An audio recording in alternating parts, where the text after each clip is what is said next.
Ya, mulai memasuki minggu ketiga dan saya rasa ini adalah masih pengulangan mirip dengan apa yang terjadi minggu lalu. Cuman bedanya adalah ada mungkin semakin kuat terkait dengan risiko geopolitik. Tapi kita juga tidak bisa mengabaikan bahwa ada data Amerika yang memang masih tetap ditunggu. Setelah minggu lalu di hari Jumat kita mendapatkan kejutan dari tingkat pengangguran Amerika yang melorot. Kira-kira apakah dampak dari geopolitik ini akan berlanjut lalu kemudian digantikan dengan dampak inflasi atau kita masih tetap harus mempertimbangkan keduanya? Ini dia ulasannya. Oke, faktor penggerak market yang pertama datang dari aksi protes di Iran yang meluas dari kota Teheran lalu kemudian ke beberapa wilayah.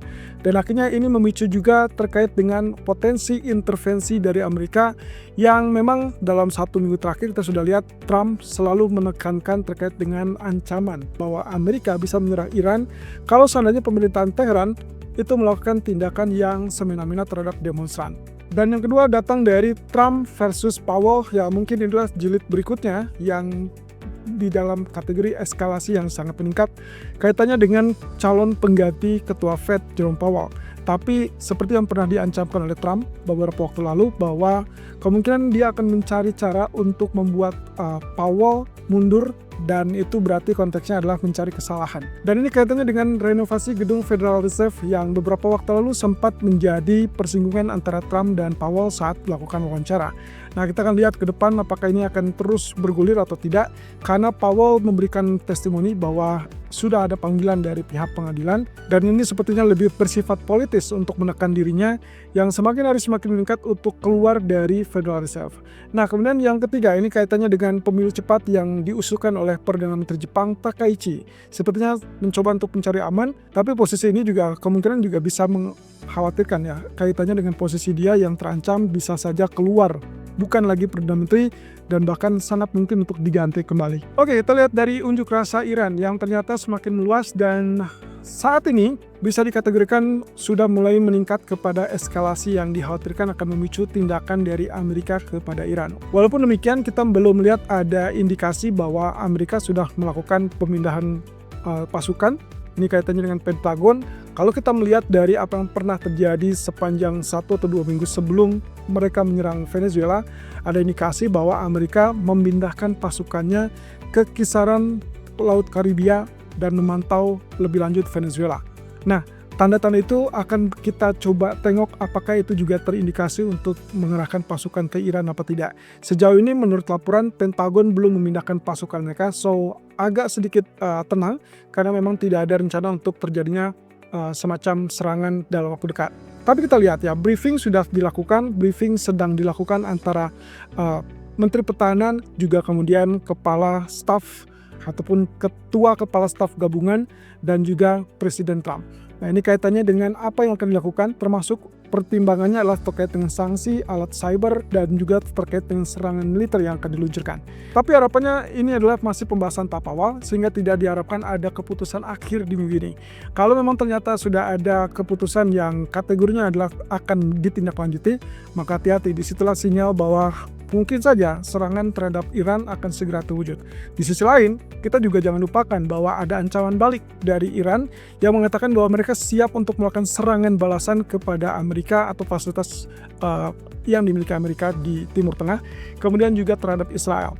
Jadi keduanya ini cenderung saling menyerang, katakanlah mungkin saling mengancam, dan dikhawatirkan itu akan meningkatkan eskalasi geopolitik di tengah-tengah kebutuhan data ekonomi. Nah, jadi yang perlu kita perhatikan selanjutnya adalah dampak dari geopolitik tersebut, termasuk tanda-tanda kemungkinan serangan yang akan semakin dekat kalau ditandai dengan perintah untuk memindahkan pasukan atau mengarahkan pasukan. Nah, tapi jangan lupa teman-teman, geopolitik bukan hanya terkait dengan Iran, Amerika, tapi juga kita tahu bahwa Amerika punya tujuan untuk menguasai Greenland. Dan sepertinya ini akan mencabik-cabik dan sepertinya ini akan mencabik-cabik hubungan harmonis antara Amerika dengan Uni Eropa ataupun bahkan dengan NATO. Ya, kita akan perhatikan ini perkembangan lebih lanjut terkait dengan sisi geopolitik yang cukup menyita perhatian. Nah, yang kedua terkait dengan babak baru antara Trump dan Powell. Saya rasa ini kembali lagi kita kaitannya dengan apa yang pernah diancamkan oleh Trump. Posisinya adalah kalau misalkan kita kaitkan ini adalah memecat atau mencari cara untuk memecat Powell, berarti itu akan mengindikasikan perlawanannya lebih kepada market tidak suka dengan tindak tanduk yang menyebabkan independensi bank sentral terganggu. Jadi kalau seandainya Powell dipecat dengan alasan didakwa atas segala tuduhan yang dikembangkan, maka yang dikhawatirkan adalah independensi bank sentral bisa terganggu. Nah, posisi ini jelas tidak disukai oleh investor saham, sehingga ada kemungkinan tekanan akan terjadi pada risk asset.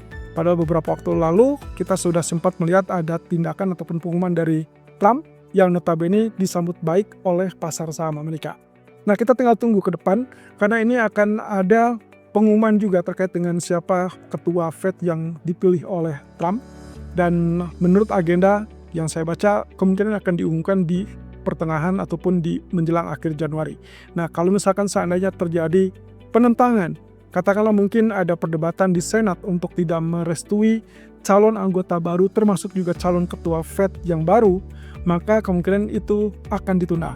Nah, yang paling disoroti untuk saat ini adalah apakah babak baru ini terkait dengan penuntut atau jaksa penuntut federal akan terus menyecar Powell apa tidak.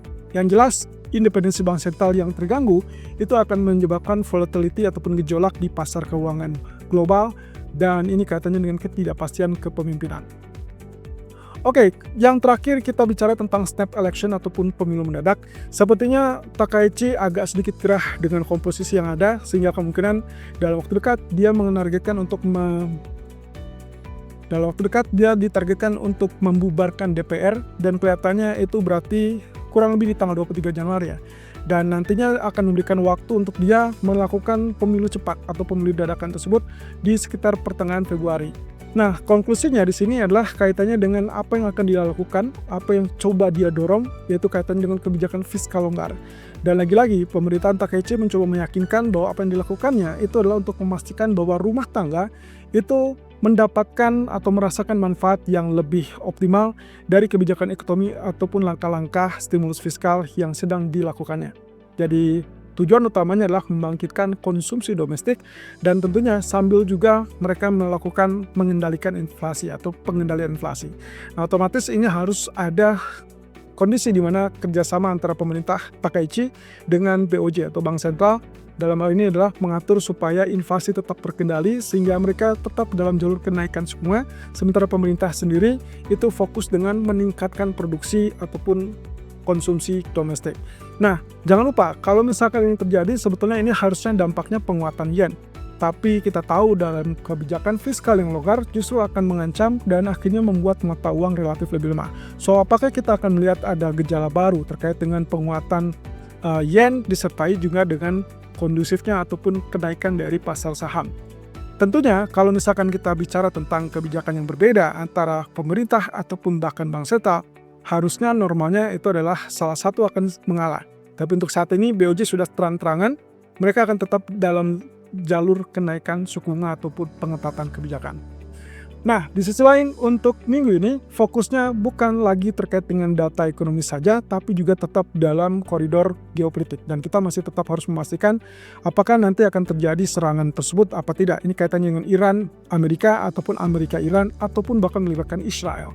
Nah, yang kedua yang juga terkait dengan kemungkinan konflik yang melebar kaitannya dengan Uni Eropa dan juga Amerika. Ini kaitannya dengan perebutan ataupun keinginan Trump untuk merebut Greenland dengan alasan bahwa itu membuat kondisi strategis ataupun posisi strategis supaya bisa menghalau pengaruh dari China ataupun Rusia. Ya, lagi-lagi saya ingatkan di sini teman-teman, konflik geopolitik masih belum akan mereda dalam waktu dekat, walaupun kita lihat agak sedikit optimis bahwa tidak akan terjadi serangan Amerika ke Iran dalam waktu dekat. Tapi dinamikanya terus bergulir dan saya rasa sewaktu-waktu itu bisa terjadi. Di sisi lain juga, saya juga ingatkan bahwa kita setelah kemarin dapatkan data tingkat pengangguran yang relatif lebih lemah, berarti otomatis market saat ini membutuhkan pendukung lagi. Ini kaitannya dengan data inflasi. Jadi kalau misalkan mereka setelah kecewa dengan data tingkat pengangguran kemarin, mau tidak mau mereka akan menantikan data inflasi. Dan tidak hanya CPI, tapi ada data PPI juga minggu ini, dan semuanya akan dirilis di hari Selasa dan Rabu, termasuk retail sales yang akan dirilis di hari Rabu. So, solusinya adalah kalau misalkan ternyata geopolitik relatif tenang, maka bisa dikategorikan kita bisa fokus terlebih dulu kepada data ekonomi. Setelah itu, fokuslah segera dengan geopolitik. Ini persis dengan apa yang terjadi di hari Jumat kemarin, bahwa kondisinya adalah market cenderung mengabaikan hasil dari tingkat pengangguran kemarin, tapi mereka merespon positif terkait dengan NFP atau non-farm payroll yang relatif meleset. Jadi kita akan lihat minggu ini apakah kejadian serupa akan terwujud atau tidak. Yang jelas kalau geopolitiknya reda dan hampir sama sekali tidak ada peperangan, maka konteksnya semua akan terfokus pada data inflasi tersebut. So, nanti sore kita akan lihat dampak yang paling faktual, kira-kira emas apakah akan terus lanjutkan cetak rekor baru atau dia akan tergusur ataupun terkoreksi tajam. Dan bagaimana dengan nasib indeks saham ataupun bahkan crude oil di tengah peperangan dan juga kekhawatiran inflasi tersebut.